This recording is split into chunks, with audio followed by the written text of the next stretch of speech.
Welcome back to the Smarter Marketer podcast, brought to you by Rocket Agency. I'm your host, James Lawrence. Welcome back to the Smarter Marketer podcast. I'm here today with David Lawrence. Dave, welcome back to the pod. Hey James, great to be here. So we're kind of just over halfway through 2025.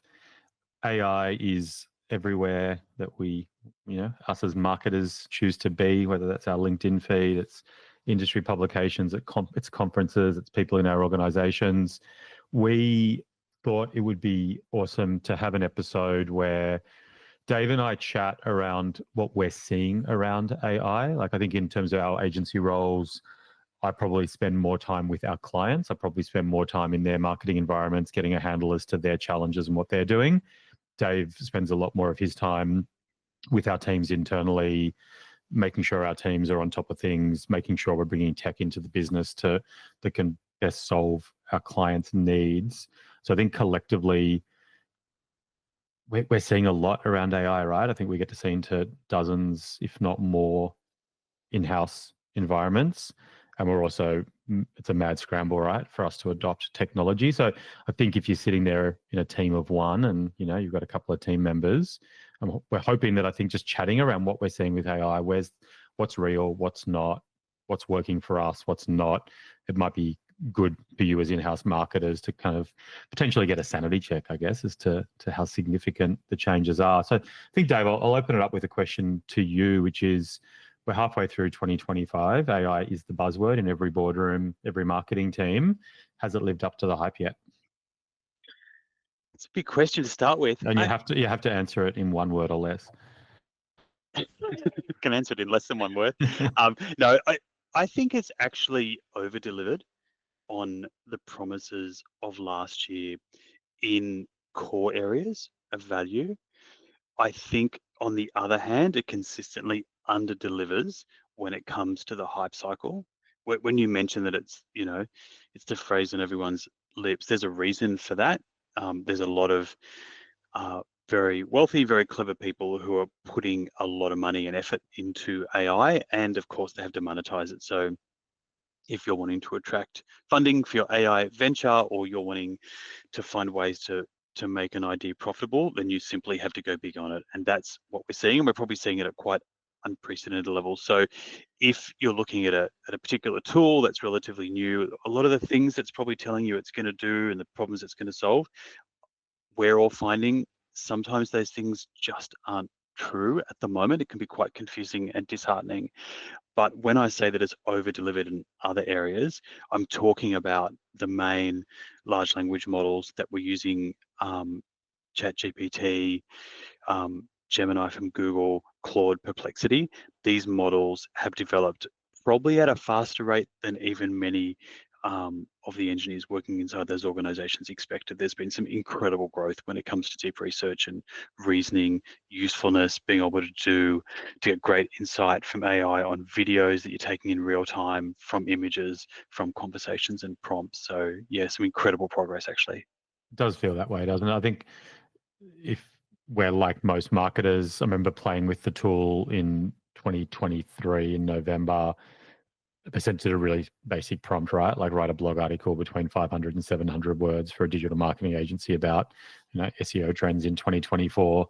And then, 10 seconds later, I'm like, holy hell, this is, what's our copy team gonna be doing next year, if at all? And then you kind of almost go in this downward kind of trend where it's like, okay, it's amazing, but doesn't quite nail it. I think now I'm back on the other side of that cycle, right? Probably for the last 6 months, where it's like, wow, this, those saying that it's never going to be able to write as well as a human, it's already doing it. And it's doing a whole bunch of things already where we once sort of said, yeah, maybe that'll happen. Maybe it'll happen in 3 years. Maybe it'll happen in 5. And we've kind of already gotten to the point where it's doing some of those things better than a human ever could, right? Yeah, that's it. And I think what that's meaning for marketers, in-house or agency, and all kinds of knowledge workers, is trying to figure out where it fits into your own job and your own workflow. And you mentioned before that I spend a lot of time with the team, and I do, and we talk a lot about AI. And there's, if I had to come up with a bunch of words that describe the sentiment of knowledge workers inside Rocket, and I suspect outside of Rocket. I hear all kinds of things. Of course, there's people who are excited about it. There's people that are deeply curious and it's kind of blowing them away. But I'm also hearing lots about AI anxiety. I hear concerns about people feeling that their job is not just under threat at some distant point in the future, but under threat very, very soon. Um, and I was definitely probably worried about that stuff a little bit more at the beginning of the year than I am now. I think these massive lifts in the tools abilities have shown how they can make us better and faster. But I also think the natural result of all these incredible tools is that the expectations of all of us to deliver have gone up exponentially, and they will continue to rise in the real world as people understand what it means. And what I'm seeing is a future where we're all working very deeply and very closely with AI, and the things we would have done as a marketer in the past are simply not good enough. The investments that companies make in marketing may well stay the same, but what they're going to get for it is a whole lot more. So I see that human presence with AI tools as being more important than I probably thought it was going to be. Yeah, that's it. It was the year before last. Sorry, it was the year before I stated earlier that ChatGPT kind of popularized. And I was at a conference in Austin. It was in the March or the April of 2023. And there was the conference had some heavy hitters there. It kind of had Bing's head of search, had a whole bunch of people that had been around in the industry forever. And there was a line which was kind of being parroted back by the conference organizer, which is AI will not replace you, but a person using it will. And we kind of brought that back into the agency at that time, shared it with everyone. And I think we believed it to be true at the time, but I just believe it to be more true now than ever before. And we've grown headcount since AI popularized. Our copy team is bigger than it was. Our design team is bigger than it was. We are growing. So you could argue, yeah, but if the agency wasn't, would you still be? And like, despite we are massive, we're obsessed with AI in the agency. We're huge believers. We're all in. But I haven't seen a single job be taken by it. And I hear all this noise out there in the marketplace around jobs being shared and things going agentic and whatever else. And I haven't really seen it. There was a really interesting article in the Economist rather, talking about all the buzz around AI taking jobs. But basically every data point they can pull together, it's yet to be borne out yet. And I think if you look at the hype cycle, still not convinced that will be the case. But I think we can all agree that if you're going to put your head in the sand on it, and if you're going to try to do things the way you used to do it, then you absolutely will be a casualty, right, of someone probably with similar skills to you that is moving in an AI direction, right? Yeah, definitely. We've been really clear on that internally, and I think if you're a marketer or anyone else listening, the important thing is that if you don't have great skills with AI, your job is 100% at risk. It's starting to be at risk. There's not many employers who are totally clued into this yet, but there are certainly employers who won't be interested in you compared to someone who has the AI tools to be better and faster. But I've said a few times internally to the team, there's a time coming where clients won't pay us to do digital or creative work for them if AI or someone using AI can do it better or faster than we can. Or both. Or both, that's right. And what that means for us is we can't employ people who can't use AI to make us better or faster or better and faster. So it's not a perspective. I don't think it's not an option. It's just the reality. And I've been around long enough that I started off in design just as Macs were becoming popular. And there was a ton of people back then who were existing designers and art directors who didn't know how to use a computer, and they thought it would be enough just to get a Mac operator sitting in an agency doing all that silly computer work so they could continue being creative.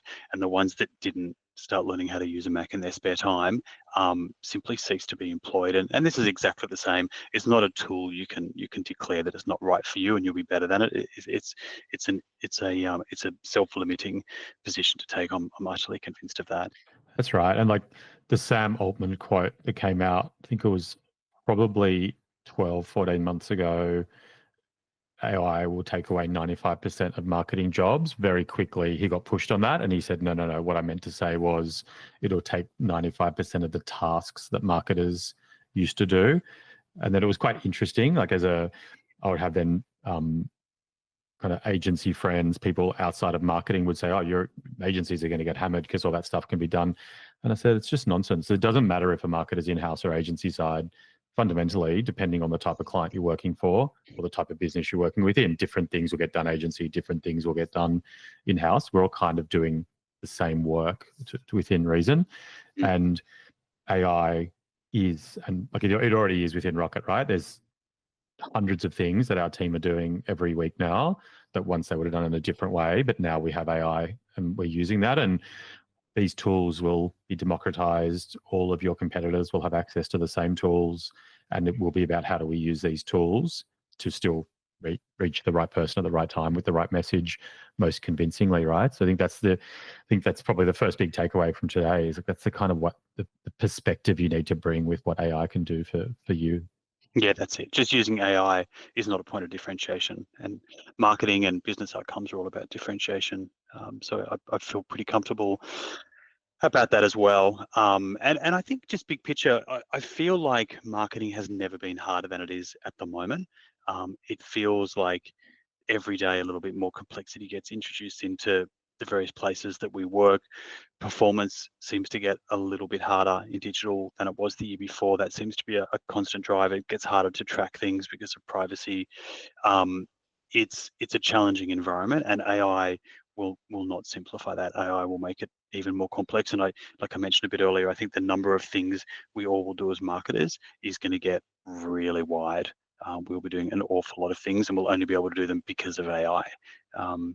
It's an exciting time. I think it's an exciting time to be a marketer, and if you're being if you're sort of freezing because of anxiety around AI at the moment or feeling like it's the enemy, then I seriously implore you to see it as the tool that's going to help you be competitive and get right on board. And that's probably something that's changed for me a lot over the last 12 to 24 months is understanding that relationship of humans and AI when it comes to marketing. And what pressures do you see marketers facing at the moment? Like, what are the big things that marketers are struggling with? I think you sort of touched on it before, but unrealistic expectations is a huge one. Someone watches a quick little explainer video that shows you how you can do all your persona research in AI in 5 seconds, and realizing that, yeah, AI is fantastic at audience research, but it's not the whole thing.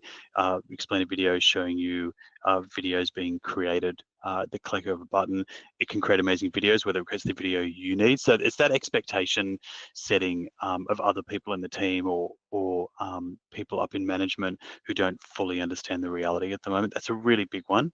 In terms of uptake itself, I see one of the biggest challenges being breaking habits. So we've all accumulated, depending on how long you've been working for, habits in terms of how we answer questions, how we figure out how to solve problems, and just remembering to start with AI first. It sounds like a really simple thing to do, but that's one of the biggest obstacles I found personally, but also with the team, people going about things the way they've always done it and just using AI to sort of help with small little steps along the way, rather than truly thinking about how AI can solve tasks or larger problems for people. Yeah, I think just like in terms of just those first 2 points, the first one to me is so important, and I'm actually laughing, or in my head, I'm laughing at you and I with our creative director in a recent meeting, kind of just talking about basically we were exactly what you were describing, which is like, yeah, but why can't we just AI it and get that video out? And it's the answer is the technology is it's not quite there yet. Yeah. And I think we take such a balanced approach, generally speaking, to what AI can do and what it can't do. But I do empathize tremendously with marketers out there, right? Because it's the nature of every kind of hype cycle or every bubble in history, right? It's kind of, if you're not buying tulips back in the day or tulip seeds, then you're the fool. And if you're not buying into Bitcoin, and we're not going to go down that rabbit warren, then you're the fool, right? And it's the same thing. It's I don't think many people have the conviction or the courage to kind of go, yeah, AI is awesome, but this is where it's deficient or this is where it's weak. So I think that what I see a lot of marketers struggling with is just these expectations being heaped on by sales teams and by other executive and by executive teams kind of going, well, why can't we do this 10x? Why can't we do it 100x? And it's like, yeah, but it's not we can do it, but the outcome's going to be poor, or we actually can't do it at the right level. So I kind of hope that by listening to something like this, you are being armed with the information that you're not mad. There's a lot of stuff where AI, probably do you a lot more damage than the alternative. And it's interesting, if you read the AI hype, the stuff from the industry, there's all kinds of jobs that are done automatically by AI now. But when you look at the studies of the actual productivity improvements in people using AI versus not using AI, the numbers tend to be single-digit percentages, maybe 10%, 20%, 30%, 40%, depending on the industry. But for the vast majority of research that's being done, you have an impressive lift in performance and productivity, but it's not a run the prompt and walk out of the room type situation at the moment. Yeah, like I deal with have friends owning businesses, talk widely to business leaders.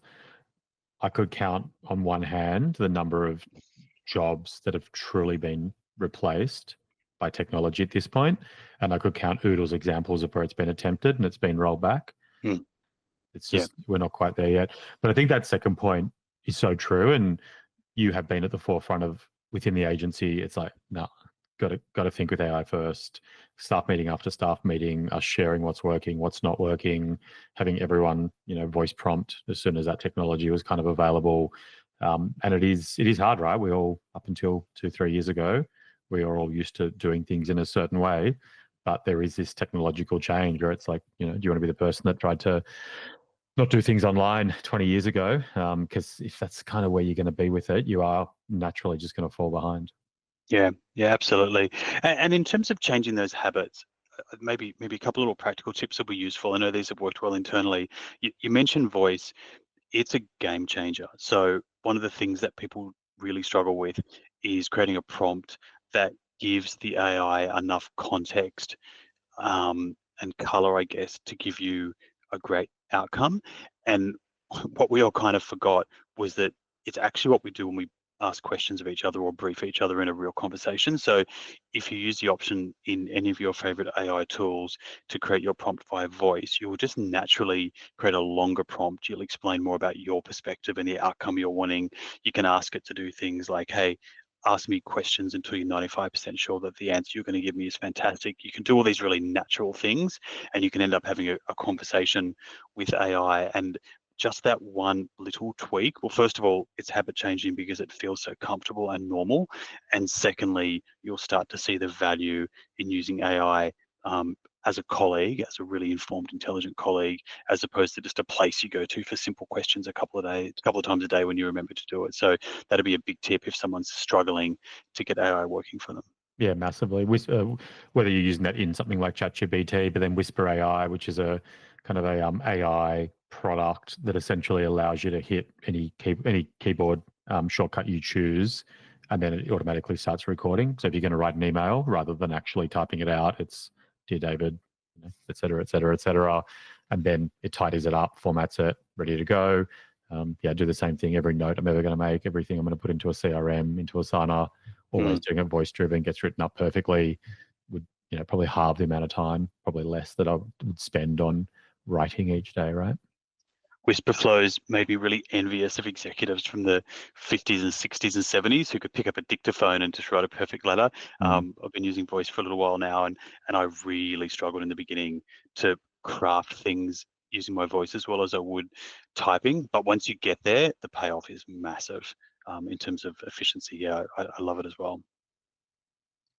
I think it'd be good to discuss other practical ways to get the most out of AI. Obviously, the listenership is quite diverse. We've got people whose marketing teams are different. What they're having to do within their role is quite different. So the application will be different for everyone. But just, generally speaking, what are you finding our team, like how are they best adopting AI? How are they learning to get more out of it? Yeah, that's a great question. So the people who are doing best in terms of driving themselves with AI, they've got a curious mindset, which is critical for most things in marketing nowadays. But they also do practical things. They follow people in their favorite socials who are AI experts, and they get ideas about what's actually working and what's not working from there. I'm a big fan of AI newsletters. I've got a couple that I subscribe to that are fantastic. Probably one word of warning, it can be quite overwhelming because you are very much signing up for the most part for the AI hype cycle through these newsletters. So choose the sources carefully to balance out Is there your one that desire. you'd recommend that it's kind of takes a bit more of a kind of pragmatic approach? Yeah, I mean, there's a whole bunch of different things. There's one AI with Ali that I found really good in terms of practical things that are actually working. The newsletter's good, but also some kind of masterclasses and webinars that are quite good. There's an organization out of the States called the Marketing AI Institute. It's really good. It's got a marketing bent. It summarizes all the news of the day. So again, it can be a little bit overwhelming. Some of the things that it talks about don't end up becoming realities, and that's always a little bit of a risk. And then I'd recommend you find the specialist things that go down paths you like. If you're interested in AI agents, which is a really important part of where things are going, there's some really good AI agent stuff. There's a place called Simple AI, which is put together by one of the founders of HubSpot. There's some good real world experience there. I mean, I could sort of go on forever, but I won't. I suggest the main thing to do is to do some research and start following people in LinkedIn or elsewhere and get a feel for whether the things they're talking about are of interest to you. And there's great resources, whether what you want is some really gritty, practical prompt library assistance, or whether you're wanting to understand where the technology is going big picture, or whether you just want someone to talk about what's working right now. You'll find people out there who are excellent. And it's actually quite amazing. The many of these newsletters and influencers in general, we're not talking about them having thousands or tens of thousands or hundreds of thousands of followers. Their newsletters are literally going to millions of people. That's where the demand is at compared to the amount of people providing this sort of information. It's quite something. It's incredible, isn't it? Mm. And in terms of actual tools, it's kind of interesting. Like at the beginning, we were very much testing a whole bunch of different tools in the agency, and probably jumped onto a lot of those kind of startups that you referenced earlier, where the explainer video kind of talks about how it'll do this incredible thing, and you start playing with it, and it falls apart pretty quickly. The guys found pretty quickly that ChatGPT by OpenAI was the best tool for most things. Mm. And then I think the feeling is more recently that Google probably has responded quite aggressively and quite well. Their I/O conference that was kind of wrapped up about 2 weeks ago in the States, a huge number, I think there's 100 announcements they made at that session, a deep research tool, the rolling out of AI mode as an actual way for people to search in America, some pretty incredible text to video type technology. And I guess there's a feeling in the market that the promise that Google kind of had around AI, and at the beginning when this all kicked off, all the like real AI experts were like, yeah, that Google has tremendous AI capability and intelligence within that organization. They've had it for 2 decades, just you wait kind of thing. And Google seemed to stuff up every time it rolled something out. It wouldn't quite deliver. But it kind of feels now that it's probably more in question than it has been. It doesn't feel like it's this absolute laydown that AI will ChatGPT, OpenAI will continue to kind of blast through, and Google will be left behind. Is that kind of what you're seeing Yeah, as well? absolutely. I mean, of the major players, Apple is struggling or failing, depending on what perspective you take. But I think otherwise, the people you would expect to be doing well are doing really well, and Google's right at the front of that.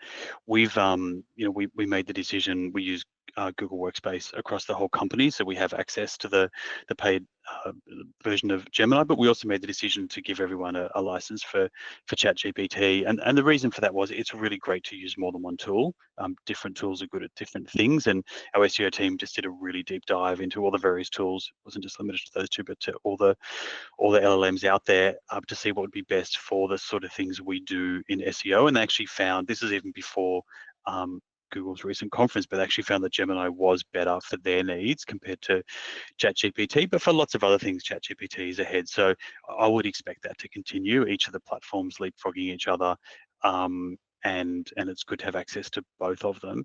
I'd also say that it's really hard to give anyone a suggestion for the tools they should use, because the most effective way to use AI is to look at the tasks that you do, particularly the repetitive things, but also things where there's qualitative benefits of AI. Figure out what it is you do and which AI can help you with it. So it may well be a large language model like Gemini or ChatGPT, but equally it might be a really specific platform that can do something for you. There's AI being built into almost anything out there nowadays. So you really want to find the tools that are going to be right for you, and that can take a bit of trial and error and a bit of research. One thing I would say, you hear a lot about security concerns, many of them well-founded. If you're playing with Gemini, paid versions of ChatGPT, Microsoft's Copilot, you're in good hands. Your data's been kept safely and being respected and all that kind of stuff you need from a business point of view. Once you start using any of the smaller platforms that have sprung up, often using the core engines of some of those platforms or some other things, but to do their own stuff, it's much more the Wild West. A lot of these companies that aren't particularly large haven't gone through really rigorous security checks, and a lot of the AI tools require you to open up, whether it's your phone or your computer, it requires you to open up a fair few of your settings for them to be able to operate. So a little bit careful, be a little bit careful in a work context about what you sign up to. Yeah, there's an interesting case. I can't remember the company now, big multinational, and their engineer had kind of gone off on a free account and uploaded a patent, and then someone else in the organization did a prompt and found the patent was being returned, and it was like, wow, this is That's devastating. that's really devastating. Yeah, that's right. And I think if you stick to the big companies' paid versions, you will be absolutely fine. And that's something that people should do. And I would say if you're really keen to get good at AI because you want to have a job in a few years' time, and you're working for someone who won't let you use AI or won't give you access to paid tools, then I think you should question whether you're working for the right company for your own self-preservation. I know that probably sounds a little bit harsh, but I do a lot of work a lot with the people that do recruitment for Rocket, and we have questions we ask about AI in every single interview, and it shocks me. Let's timestamp this in June 2025, how many people are coming from companies where there's AI policies that pretty much state we won't be using AI, or where the only exposure that person's had, and we're talking about marketers here, the only exposure they've had to AI is doing the odd prompt to get some ideas for something they were thinking about writing, and it's not really good enough. So if you're listening to this pod, you're probably interested in how you can improve your skills, and seriously make sure you're in an environment that will support your growth. If not, stay there and try to change the environment for the better. Yeah, I was listening to a podcast overnight coming out of the States, and there's an agency guy and an in-house guy, and that was the first question that his recruitment teams ask of new candidates.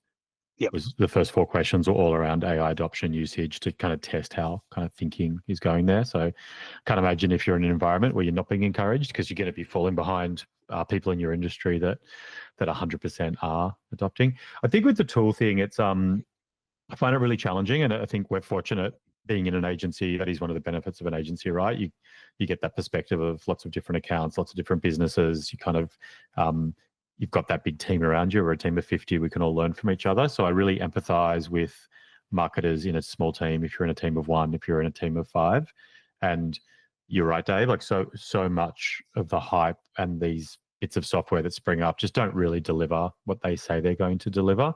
Like I think you were the one that introduced me, or maybe it was Joe, for the Whisperflow AI, which is the voice recording thing. And I was like, yeah, how good can it be? And then you start using it and it's like, wow, this is actually kind of revolutionary. But for every tool like that, there's probably 100 that don't land very, very well. And there is a huge amount of investment going into the big tools, right? If you're using Canva, if you're using the Adobe stack, if you're using HubSpot, a lot of the Google stuff has been very clunky so far, what's been rolled out in the kind of workspace set. But that is changing, right? So I think that is a little bit of peace of mind for marketers out there. I think you're going to start to find that a lot of the bits of software, whether it's Salesforce that you're currently using, will start to roll out a lot of that technology to at least help you half the way. Yeah, I think that's true. It's a funny space though, based on how Microsoft's Copilot works and how Google's integrated Gemini into Google Workspace. I think a lot of platform owners, even those that are really brilliant with AI themselves, they really struggle to make the tools work well in platform. And I'm seeing that in lots of these platforms where they're rolling it out, but I think as time goes on, it'll become more and more effective. But even if you're not able to use embedded AI within platforms at the moment in the way you want to use it, the benefits you will get from using AI as a really smart assistant. One of the sort of thought experiments, I guess, that I heard early on, which I really liked the sound of, was what would you do if you had 100,000 unpaid interns waiting just outside your door and you had to find something for them to do? Obviously a pretty silly example, but that truly is what AI is like. It's so bright, it has incredible knowledge. Increasingly, it's got good reasoning as well. So whether you think it's at the intern level or the junior level, or in some cases at a much higher level than that, there would be things that you do at the moment that you could absolutely ask a smart person to either do with you or do for you, or just help you along the way, literally turning and asking questions to it through the day that will make you better at your job and faster at your job. So at the very least, even if you can't find deep tools that will work for you right now, becoming masterful at using it as an assistant is really valuable. Yeah, 100%. That just comes back to it should be the first place where you turn to when you're writing that LinkedIn post, or when you're getting the ideation for your content plan, or you're wanting it to reason with something or critique something. Definitely the better team members we have in terms of adoption, it's not enough to get the work done using something like ChatGPT. It's then going back into it and saying, hey, I'm about to deliver this strategy to a client, or I'm about to deliver this organic social calendar. Tell me what's good, but what I care more about are how I can make this better. Or, here's this letter that I've written, email I've written, how can I make it more impactful? And it's kind of just that, using it as this consistent soundboard can have such a powerful effect. So a phrase that is increasingly coming up, and I think it's really important people think about it, is AI first. So instead of thinking about us all being replaced by AI, think about how you become AI first in how you think about things. And there's sort of four ways to think about it, and it can be a really useful tool to grade yourself on how you're using AI at the moment. So at a basic level, and this is really common, is using AI as kind of a microtasker. So that's where people are starting to go, oh, I'm not going to Google something, I'm going to go and check it in ChatGPT, or how do I do this, or how would I do that, or can you give me an idea for something? So that's very much just, it's microtasking, it's quick, they're usually quite standalone things, it's not very conversational, but most people, if they've used AI, that's kind of how they've used it. And it's got some value for that, for sure. It's a little bit like, yeah, Googling something or walking around the office and asking someone a single question and then going back to your desk. So useful, but you're very much at level one. So it's good to be aware of it is. The second kind of stage, I guess, is as a co-pilot. So this is more where you're working with AI to achieve something. So you're getting a little more AI first. You're about to start off a new project and you go straight to AI first. Tell it what you're doing, a bit of context about you, a bit of context about how you want the AI to behave, and a bit of context about the output. And then you have a conversation that can be really fantastic, but that'll flow through the whole project. So it is kind of a co-worker, co-pilot for you. So we're seeing a lot of people at Rocket getting into that space, and increasingly we're seeing clients like that as well. They're sending back challenges to our work because they're clearly working with AI in a similar way, and they're saying, oh, what about this, what about that? And it's fantastic.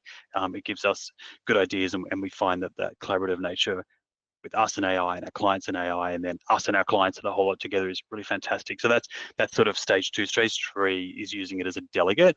So that's where someone's literally figuring out their complex kind of goal, what they're trying to achieve. They give context to the AI and then they walk away, and AI does it for them. So we're getting into the age of AI as an agent or agentic AI, which there's massive hype around at the moment. And in some areas it's working quite nicely. In some areas it's breaking quite nicely as well, but there's going to be real growth in that area. So that's where you start to think about whole chunks of tasks that you do, and why do you even have to be involved in it? Can't you send AI off to check something on a constant basis? And if something happens, go off and do the thing that you would have done had you spotted it manually, and then come back and tell you what happened, what it saw, what it did, and where things are at now. So we're starting to see that in some of our teams. It's really exciting. It's going to allow us to spend more time on more interesting things. So that's stage three. We've got people that are working at that level at Rocket, and that's a good thing to be kind of striving towards. And then the last one is AI as a team member, and this is what a lot of the AI platforms are talking about. That eventually we'll have teams that are a mix of human and AI, and some of these AIs will be doing full roles. And that's not happening anywhere that we're seeing it. So a lot of the hype and a lot of the anxiety is people are saying that's already happening right now. That's not happening in our space that we're seeing in a convincing way, but it's an interesting kind of model to keep in your mind. But even if that happens for some roles, you've got them as a teammate rather than the entire organization. That human thinking is still important. Yeah, and I haven't seen anything yet that moves me away from saying that AI is a tool for experts. Oh yeah. If you're a great marketer and you understand how marketing works and you understand the market and research and strategy and business, AI will step change a lot of the things that you or your team used to do, but you will have a job. Same as in health, right? I'm not yet ready for, my entire diagnosis to go through an AI bot, but geez, I'd love an AI bot to help co-pilot with a doctor to kind of stress test, well, the doctor can stress test the veracity of the diagnosis that comes back and use that human kind of expertise to make sure that things haven't gone rogue. But yeah, it definitely feels at this point that it's a tool for experts, and I would hate to have my marketing strategy built and deployed from AI, but you'd be mad to not be using it to help you guide the development of the strategy, right? Yeah, it's actually a really interesting point. One of the things I'm finding challenging personally is go back to the beginning of the large language models, and a lot of the stuff it produced was pretty poor. And so it was actually really easy to flick through it and go, junk, junk, junk, junk. Yeah, this has maybe got something. Let's expand on that, or let me go off and write about it. Whereas now a lot of the options are quite good, but within those quite good options, there will still be some terrible options or things that they might be good for someone else, but they're not right for my client. And one of the challenging things I'm finding just cognitively is being able to process so much more information than I used to have to process in far less time. Mm. And the thing that makes that possible is expertise, because instead of looking at 3 options that all sound good, but you really have no idea which one's going to work, an expert can come in and say, look, here's the 3 of them, and here's the reason why that one is the best one, and that's the one we're going to invest more time in truly working up and making right for our clients. So yeah, without the expertise, the infinite number of options that AI will give you, they all start looking very much the same. And it is a challenge. I think even as an expert, we're getting responses in such rapid time. You don't get that ability to sit and think and contemplate, which I think often is a big part of problem solving, right? And everything comes back at you immediately. So this not getting this ability to reflect and kind of think your way through is kind of an interesting challenge. You touched on why don't you just use ChatGPT, kind of something you used to Google, and I think it's something that marketers probably are concerned about is kind of what is the macro impact of people now turning to ChatGPT to find the answers to things that they once turned to Google for. And we've done a lot of work on this. There's a webinar which we put onto the Rocket website, which we did with one of the big trade publications. We did a podcast a few weeks back, a month back, on this particular topic. So I think if you're kind of sitting in that position where you're like, hang on, my boss is saying he uses ChatGPT for everything, should I start worrying about how I optimize in a large language model rather than in Google? Then I think it's definitely just worth pushing into one of those resources. And it's kind of interesting. The data is showing that Google is actually still growing. It grew roughly 20% year on year last year worldwide. Revenues up, profits up. Search revenue from search is up as well. So despite the big rise of OpenAI and ChatGPT, you're kind of seeing that both are kind of growing. It's this weird, it's not a zero-sum game, but there's obviously some huge overlap between the two as well.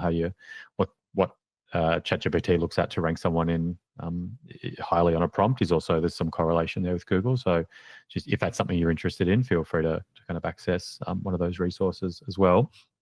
Actually, just on that quickly, that's a tangible example of why marketing is harder than before and why it's getting harder. And you and I are kind of conflicted in this. So as business owners, we don't like it when marketing gets harder because we've got to spend more money to reach our wonderful audience at the right time and the right place and all that kind of stuff. As marketers and as agency owners, we love it when marketing gets more complex, because even though it might seem there's more tools to solve the problem, there's more people using those tools and there's more places you've got to solve that problem. So judgment becomes really important. So yeah, there's no doubt things are becoming more splintered and fractured, and that will continue. And that Gen AI audience for search is going to become really important. And obviously there will be Obviously already we can optimize sites to appear in Gen AI, but there'll be paid options there, just like Google started off as organic only and eventually put ads in. All these things will happen. So as marketers, AI is a threat to what you're doing right now, but the outcome of that threat will be more opportunities created for your brands. Yeah, 100%. And I think that's maybe it's not a bad way to kind of round out the conversation, but it's, I think, in a very simplistic way, when large language models, AI popularized, it became this, oh, well, I can just get all my marketing done by the bot. We have seen over the last 20 years that the more data that we have access to as marketers, the more I'm going to make every decision based on data. Data is less impactful now than it probably was 15 years ago in terms of actual funnel attribution, making good decisions. It's more difficult now than ever before. Privacy has complicated it. The buyer journey is fragmented. There's a whole cohort of users that are much less likely to turn to Google than they are to TikTok to find a provider that is like you. Bing has always been a pretty small player. ChatGPT growing, how you can rank better in ChatGPT, a bit more connected to Bing. The landscape is so fragmented. And as these tools get more sophisticated and as they get better, all of your competitors are going to have them. So the ability for you to get your message in front of your prospect at the right time, and measurement's hard. It's much harder now to measure what people are doing and seeing within platforms like OpenAI is far less clear than what it has been through Google. So yeah, marketing has only got harder. So I think I almost kind of laugh at the idea that, a CEO or an MD kind of tapping marketing on the shoulder and going, we're AIing it all. I'll be looking excitedly as to what the outcome of that is in 12 months' time, particularly, and even the idea of agentic checkouts and everything being one click in OpenAI before you buy a pair of shoes. Reality is that most businesses aren't transactional. They're not affiliate. We're talking paths to purchase, long buyer cycle. It's the same old stuff. It's 15, 20, 30, 100 touch points over many years. So yeah, marketing is getting more and more complex and more fragmented, not less. That's it. So you got to start using AI to make it a little bit easier. Not bad. Dave, any other comments or observations? I think anything that you see that marketers are struggling with, anything that kind of might help to kind of make things a little bit easier? I think just look after your career. That would be my advice. I know we always needed a bit of advice for the marketer, but this is a big inflection point on what's going to be expected of you as a marketer in the future. And employers are still happy to hear vague answers in interviews about how you're using AI, but that won't be the case for much longer. And you are the person that can control that. So if your workplace is not approaching AI in the way that we're talking about, and you think that we're onto something, then I would strongly suggest that you don't put this on your long-term to-do list. You put it on your short-term list and start changing your habits right now, and you'll be surprised by how easy and how effective it is. Awesome, Dave. Great conversation. And yeah, I guess we'll maybe try to get you back on the pod in, say, 6 months' time to might see if we can get some kind of AI created avatar of you to have the whole conversation as the technology, step changes and everything we said in the last 45 minutes proves to be incorrect. I thought you were a bot for this one. I thought I was the only person. Maybe I am. I'll be very happy to come back. Thanks, Dave.